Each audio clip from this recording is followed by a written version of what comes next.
Hey. Oh. Comrade, look at that. Hey. Nice to be back home. Look at my house. Ah, fine. Pose.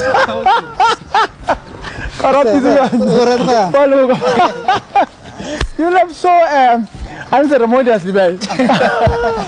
Yeah. It's being released. We couldn't just believe it, man. It was such a relief with mixed feelings. Hello, Fanam. Good job. Hello, hold on, Fanam. Good God. How's it doing? Good, Lord. Ah, that's fine. How much you have things to give us? Yeah.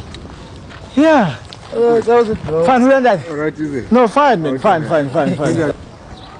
Inspector. Not killing him, yeah. No, yeah. Good.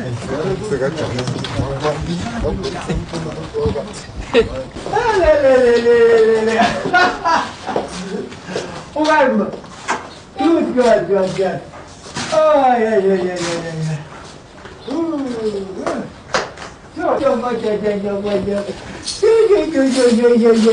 Hello, baby. What have you done about it?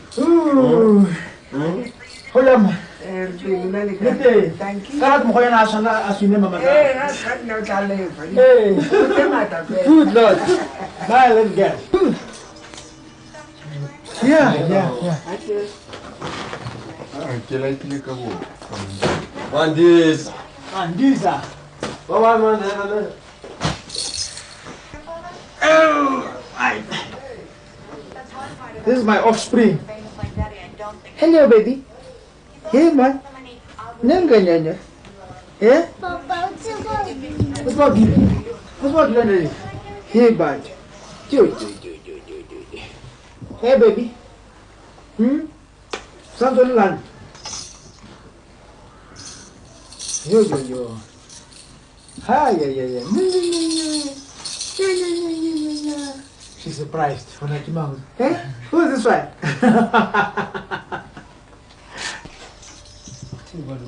Okay, was any tripod? Who gave them tripods? Oh, this is good, man. Yo.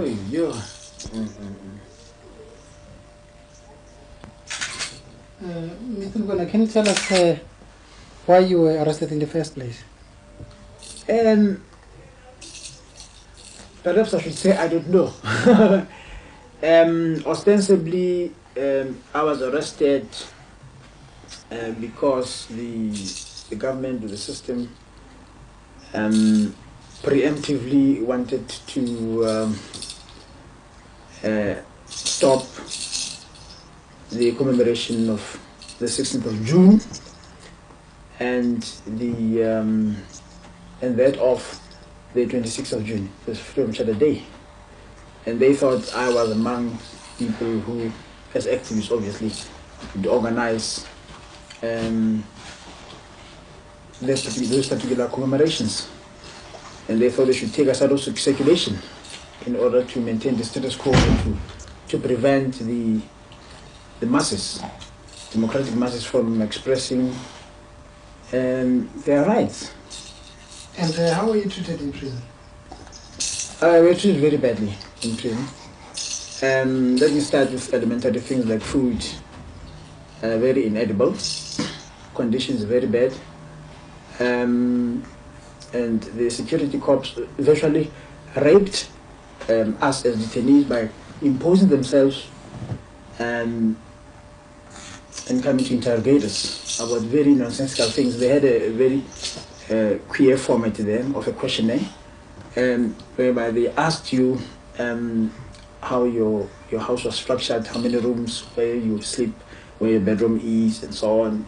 You know, all those nonsensical things, your banking account, where you're keeping your money, and how long it takes you to move from your house to your place of employment, and the mode of your transport, whether you're using public transport or you're using your car, and if so, what is the registration numbers. So those were all objectionable questions that encroached into the privacy of detainee, which we thought legally the cops were not entitled to ask. That's why I use the word rape, because they just raped us.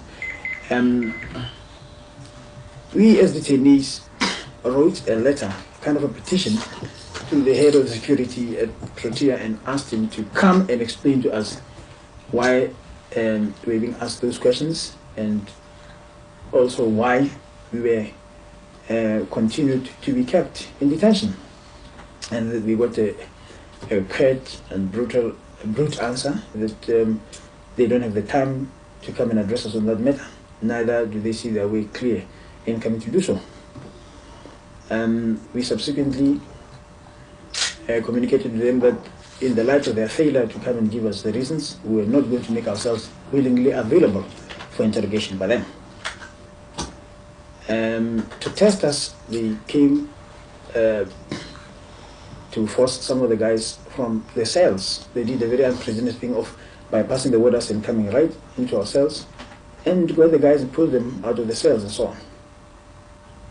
And how do you feel now? Well, I'm feeling bitter against the system like I was before. Nothing has really changed. I've not been carved down in any manner, and I'm still determined to wage the struggle for liberation in this country to try and save many lives, because clearly the invocation of the state of emergency by the government shows failure on their part to govern this country democratically, and it just shows that we are being governed by a bunch of scared men who think that in order to stem the tide of masses who are gravitating towards revolution and change, a democratic society, they should use repressive measures instead of acceding to the voice of reason, of releasing Nelson Mandela and all political prisoners, allowing the exiles to come back, putting the troops from the township, and abrogating the state of emergency, and also abrogating all unjust laws, and allowing conditions that will prevail for the transfer of power to the legitimate leaders of the country, who are not going to govern by force, but by justice. Are there any conditions or restrictions on your release? No, I have not been restricted in any manner so far. I was called this morning at 5 to 12, and I was told to pack my clothes, and I was being released. That was said by the warder. And then I was just fresh from doing exercises, so I told him to wait a little bit because I was still perspiring profusely with sweat and so on. And I went into the shower and took a shower after that, washed, and then of course I greeted the other comrades. It was a very touching moment to part company with them. Then we were singing, chanting songs and so on, wishing me well, and I was also wishing them well that the detention was not going to be too long for them.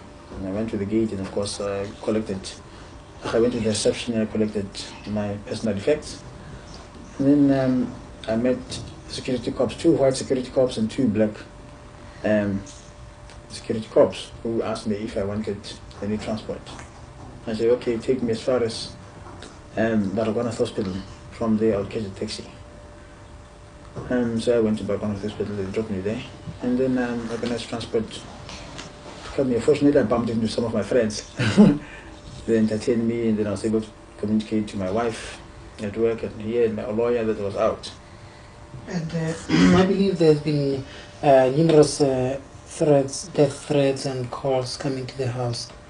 How do you interpret that? Well, I interpret that as the machinations of the system. My release is not through willingness on their part. My lawyers served a notice, gave notice to them for bringing up a court application for my release. And in order for them to avoid a precedent in a court of law on the basis of which other people would be released if judgment is delivered favorably on my part. Then they thought that in order to destabilize me and reduce the excitement that would normally accompany a release from detention, especially after 82 days, and they engineered a psychological climate of intimidation on my part, so that I should really feel it was not wise for me to come out, or perhaps I should tell the lawyers, no, you don't even ask for my release now, it's going to be safer for me in jail than outside.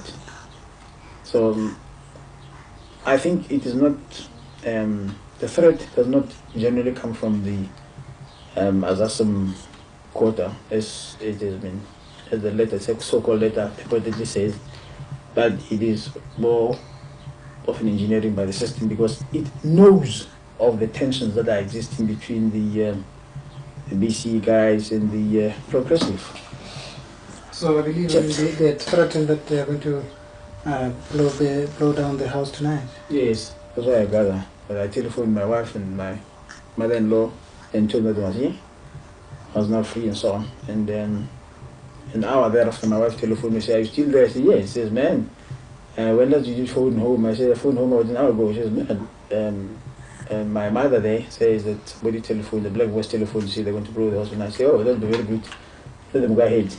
And obviously nobody knows that I was out except just a few people that we contacted. So it is a system they couldn't even disguise and the fact that the threat came from them.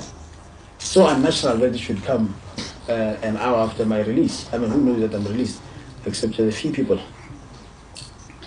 So it's quite clear that it comes from them. They're just exploiting the order that is there, or the tension which has been created by the tension, the bogey of the rivalry between the two organizations, so that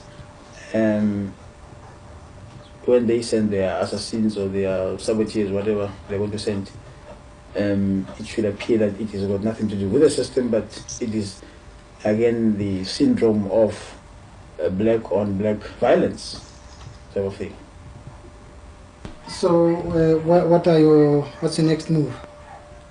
In terms of whether to stay or not to stay? Yeah. Oh yes, I'm definitely going to stay here at my place here, and I'm not going to budge an inch come at me, because there's no way that I'm going to give in to the forces of evil. Yeah. Let them do their damnedest.